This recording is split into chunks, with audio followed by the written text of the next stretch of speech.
Friends, good evening. Welcome to my channel Shweta classes. आपका मेरे channel Shweta classes में बहुत बहुत स्वागत है। और ये आपकी बहुत ही इंपॉर्टेंट क्लास है जो कि आपको दिख रहा होगा सामने कि मैं आपको प्रीवियस ईयर क्वेश्चन सॉल्व करा रही हूँ जो कि आपका बाइलिंगुअल है। और अगर मेरा चैनल पसंद आए तो इसे लाइक शेयर सब्सक्राइब जरूर जरूर कीजिएगा। आपका सपोर्ट हमें चाहिए। आपके सपोर्ट से मुझे मोटिवेशन मिलेगी कि मैं आगे और भी अच्छे अच्छे क्लासेस आपके लिए ला सकूँ। तो ये क्लास बहुत इंपॉर्टेंट है UP TET plus C TET वालों के लिए।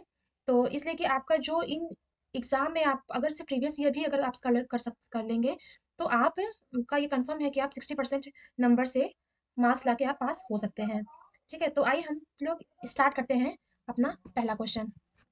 देखिए हमारा पहला क्वेश्चन है, विच of the following theorist dismiss that intelligence is unitary and purposed that there exist several distinct independent intelligences। ठीक है, इसका मतलब ये है कि किस विचारक ने इस बात को नकारा है, मतलब मना कर दिया है कि बुद्धि एकल इकाई ही है। हाँ, और कई पृथक स्वतंत्र बुद्धियों का ये सिद्धांत प्रतिपादित किया गया है।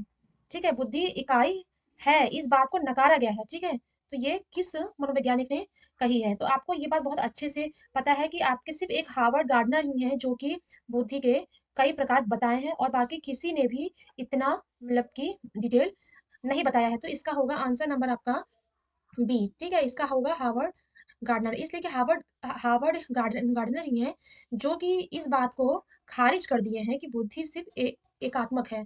बुद्धि अलग अलग प्रकार की होती है और बुद्धि स्वतंत्र होती है। ठीक, अब आइए हम लोग अपना नेक्स्ट क्वेश्चन चलते हैं। तो ये है, Rohan's response on receiving a toy doll was, I don't like this toy because boys do not play with doll. This is an example of। खिलौने के रूप में गुड़िया मिलने पर रोहन की प्रतिक्रिया थी कि मुझे यह खिलौना पसंद नहीं है क्योंकि लड़के गुड़ियों से नहीं खेलते हैं। यह किसका उदाहरण है? ठीक है, तो ये आपका बहुत ही सिंपल क्वेश्चन है। अगर आपका स्टीरियोटाइप मतलब अगर आपका लिंग भेद से आपका अगर आपका कोई भी क्वेश्चन आता है तो आप बिना कुछ सोचे समझे एकदम आंख बंद करके आप एक आंसर पे टिक लगा सकते हैं, जेंडर स्टीरियोटाइप। ठीक है, ये जो जेंडर स्टीरियोटाइप है इसमें ही आपका बॉयज कौन सा काम कर सकते हैं, गर्ल्स कौन सा काम कर सकती हैं। गर्ल्स डॉल से खेलती हैं तो बॉयज वो हल्क वगैरह से खेलते हैं। तो ये सारी बातें अगर आपके क्वेश्चन में आ रही हैं तो आपका लिंग स्टीरियोटाइप आपका आंसर होगा। Question number third, a teacher facilitate and support her student to work on multiple draft for an essay over a period of 1 month if she considered all the draft of each student as well as process of working on the same. What kind of assessment is she using? ठीक है, तो आपका C TET के exam में आपका question बहुत ही लेंदी होता है। तो अगर आप मतलब आपका क्वेश्चन अगर आप पढ़ने की प्रैक्टिस नहीं कर रहे हैं या क्वेश्चन आप सॉल्व करने की प्रैक्टिस नहीं कर रहे हैं तो आपका टाइम आपको 3 घंटे भी आपको कम पड़ जाएँगे। तो आप क्वेश्चन का प्रैक्टिस कीजिए, कितना फास्ट आप क्वेश्चन पढ़ सकते हैं, हाँ, आप इसका प्रैक्टिस कीजिए। देखिए, तो जो बहुभाषी है मतलब मल्टीलिंगुअल क्लासरूम जो होता है उसमें टीचर्स को क्या करना चाहिए? सबसे पहला पहला है वार्तालाप के लिए मातृभाषा के उपयोग को निष्कासित करना चाहिए। सेकंड है ज़्यादातर विद्यार्थियों द्वारा बोली जा रही प्रमुख भाषा को ही स्वीकार करना चाहिए। नहीं, सी क्या है कि भाषाओं की विविधता के बारे में जागरूकता लानी चाहिए और विद्यार्थियों को पसंद अनुसार भाषा के इस्तेमाल की अनुमति देनी चाहिए। तो ये आपका राइट आंसर है, क्योंकि ये देखिए ये आपका सी इज अ राइट आंसर। वो इसलिए क्योंकि कक्षा में हर प्रकार के हर जगह के बच्चे होते हैं। ठीक है, तो उनकी जो भाषा है उसको टीचर्स को एक्सेप्ट करना चाहिए और उन्हें इस बात से स्वतंत्र कर देना चाहिए कि वो अपनी भाषा मतलब क्लास में बोल सकते हैं। ठीक है, तो बच्चों के लिए उनका ये क्या कहते हैं कि क्षेत्रीय भाषा ही महत्वपूर्ण होना चाहिए। ठीक है, और भी जो भी भाषा बच्चे सीखते हैं वो तो सेकेंड लैंग्वेज है। ठीक है, लेकिन सबसे प्रमुख यही है कि हर तरह के हाँ, बच्चे हैं तो हर तरह की भाषा बोल सकते हैं, इसमें कोई भी रुकावट उनको नहीं होनी चाहिए, इसीलिए इसको बोला गया है बहुभाषी कक्षा। आपका क्वेश्चन नंबर 5 है, as per national education policy 2020 education must. ठीक है, तो एनईपी 2020 में किस प्रकार का एजुकेशन मस्ट है? तो आपका है केवल पूर्व निर्धारित विषय वस्तु पर केंद्रित होना चाहिए। सबसे पहली बात देखिए, बी फोकस ओनली ऑन, ये जो ओनली वर्ड है ये आपका नेगेटिव वर्ड है, तो आपका पहला ऑप्शन ही हम कट कर देते हैं। देखिए फोकस ऑन प्रॉब्लम सॉल्विंग, ठीक है, हाँ, फोकस हमारा होना चाहिए प्रॉब्लम सॉल्विंग पे, हाँ, समाधान पे ध्यान केंद्रित होना चाहिए। ठीक है, और थर्ड क्या है, develop critical thinking among learner. ठीक है, जो लर्नर है उनका उनके क्रिटिकल थिंकिंग का डेवलपमेंट होना चाहिए, ये भी सही है। या B inquiry driven and discovery oriented, तो अन्वेषण और खोज आधारित होना चाहिए, तो आपका ये भी सही है। तो देखिए आपका, देखिए फर्स्ट ऑप्शन आपका छोड़ के आपका बी सी डी, आपका B C D is a right answer है, ठीक है, लेकिन आपका इस ऑप्शन में ही आपका आंसर है गलत है, ठीक है। तो अगर ऑप्शन में ये देखिए बी सी डी आपका तीनों आंसर सही है आपके ए आंसर को छोड़ के। अब आइए देखिए question number 6, in order to complete her syllabus a teachers always expect answer from a preferred group of learner, the teachers action is.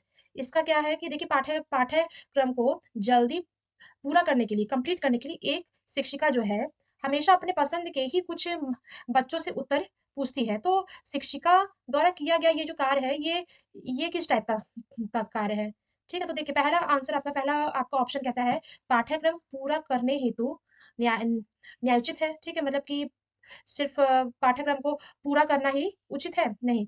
यह दिख रहा है कि शिक्षक के पास अपनी कक्षा के बीच छात्रों की पहचान करने के लिए अच्छा कौशल है, नहीं। थर्ड, अन्य छात्रों को समान अवसर से वंचित कर रहा है, नहीं। डी क्या है कि सभी छात्रों की समान भागीदारी सुनिश्चित करने में प्रभावी होगा। तो आपका इसमें से क्या आंसर होगा, ठीक है। टीचर्स का जो एक्शन है वो क्या कर रहा है, देखिए टीचर्स का यही एक्शन है कि वो अपने पसंद से बच्चों से क्वेश्चन पूछ रही है, क्वेश्चन पुट अप कर रही है। तो इससे क्या मतलब कि हो रहा है कि जो क्लास में जो बच्चे हैं, जो छात्र हैं, उनको समान अवसर नहीं मिल पा रहा है। तो जो शिक्षिका है वो अन्य छात्रों को समान अवसर से वंचित करे रही हैं, ठीक है। तो C is a right answer. Seventh, dyscalculia वाले जो छात्र हैं उनको शामिल करने के लिए किस चीज में समर्थन देना महत्वपूर्ण है, ठीक है। तो कार्य को पूरा करने के लिए सख्त समय सीमित निर्धारित करें, नहीं। छात्रों को दृश्य कैलकुलेटर और गणित एप्स प्रदान करें, पाठ्य संदर्भ में छाया से अधिक प्रासंगिक अतिरिक्त सामग्री शामिल करें, या छात्रों के सीखने का आकलन करने के लिए केवल मानकीकृत तरीकों का उपयोग करें। तो आपका इसमें से राइट आंसर क्या होगा, ठीक है। तो आपका ये जो आपका टर्म्स है डिसकैलकुलिया, ठीक है, आप इसको समझिएगा। आपका इस इसका मतलब सिर्फ इतना ही है कि हमें गणित का सवाल करने में दिक्कत आ रही है, ठीक है। जिस बच्चों को कैलकुलेट करने में गणित संबंधी जो भी समस्या होती है, तो उसको डिसकैलकुलिया की प्रॉब्लम है, ठीक है। तो यहाँ पे आपको देखिए सेकंड ऑप्शन में साफ साफ कह रहा है कि छात्र को दृश्य कैलकुलेटर और गणित एप्स प्रदान करनी चाहिए। तो आपका B is the right answer. Question number 8, which of the following material will not be beneficial for the student with usual impairment, ठीक है। तो इसका मतलब क्या है कि एक दृष्टिबाधिता वाले विद्यार्थी के लिए निम्न में से कौन सी सामग्री लाभदायक नहीं है। ये देखिए यहाँ पे आपका पूछा है, ये देखिए आपका नॉट, ठीक है। तो नॉट बेनिफिशियल विजुअल इम्पेयरमेंट, तो आपका देखिए टेक्टाइल ग्लोब, ठीक है, टेक्टाइल ग्लोब आपका बेनिफिशियल है क्योंकि बच्चा स्पर्श से ही पढ़ पाएगा। देखिए स्क्रीन रीडिंग, ब्रेल बुक, ठीक है। अब यहाँ पे देखिए बुक विथ स्मॉल प्रिंट, जब वो बच्चा देख ही नहीं सकता है तो वो स्मॉल प्रिंट वाले बुक को कैसे पढ़ सकता है। तो ये आपका आंसर है, ये नॉट वाले आंसर का आंसर होगा answer number B. Question number 9, a creative child is likely to have, एक सृजनात्मक बालक में निम्न में से कौन से गुण मौजूद हैं। आपका डाइवर्जेंट थिंकिंग, मतलब अपसारी चिंतन, इसको कहते हैं। देखिए यहाँ पे अलग अलग सा सोच करके लिखा हुआ है, लेकिन इसको कहते हैं अपसारी चिंतन, ठीक है। ये भी अभी आपका सही है, ये सिंपल लैंग्वेज में, लेकिन आपके साइकोलॉजी की जो भाषा है उसमें इसको अपसारी चिंतन कहा गया है, अपसारी चिंतन। कन्वर्जेंट थिंकिंग को अभिसारी चिंतन, अबिलिटी फॉर एब्स्ट्रैक्ट थिंकिंग को अमूर्त चिंतन की योग्यता, और ability for generating novel product, तो नवीन आमुख उत्पाद की योग्यता। तो आपका इसमें से कौन सा आंसर आपका ठीक है। देखिए आपका ऑप्शन फर्स्ट भी सही है, आपका ऑप्शन थर्ड भी सही है, और आपका और आंसर ये भी सही है, ठीक है। तो इसका आंसर जो है कूट में है, तो आपका आंसर ए, ठीक है, comma answer C and comma answer D is a right answer. अब आपका देखिए ये आपका लास्ट है क्वेश्चन नंबर 10, ठीक है। Teachers should teachers should employ multiple way of assessment in their classroom, तो कथन कह रहा है कि कक्षा में मूल्यांकन के लिए शिक्षकों को विविध विधियों का प्रयोग करना चाहिए, ठीक। अब आपका आगे कह रहा है रीज़न आपको कह रहा है कि एक कक्षा में बच्चों की सफलता और असफलता को केवल पेपर पेंसिल परीक्षा के द्वारा सही और पूर्ण रूप से निर्धारित नहीं किया जा सकता।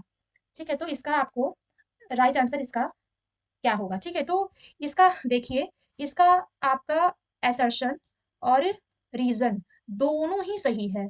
ठीक है? तो यहाँ पे देखिए होगा ए और आर दोनों सत्य हैं और आर जो है ए का सही स्पष्टीकरण है। ठीक है? तो ये देखिए कक्षा में ठीक है, बच्चों की सफलता है, असफलता उसमें पेपर पेंसिल द्वारा जो टेस्ट है सिर्फ़ सिर्फ़ उसी पर उन लोगों को आँकना सही नहीं है। ठीक है? तो इसका answer number A is a right answer. ठीक है? तो आज के लिए बस इतना ही। आई होप आपको मेरी क्लास पसंद आई होगी, तो इसे लाइक शेयर सब्सक्राइब ज़रूर कीजिएगा। Thank you.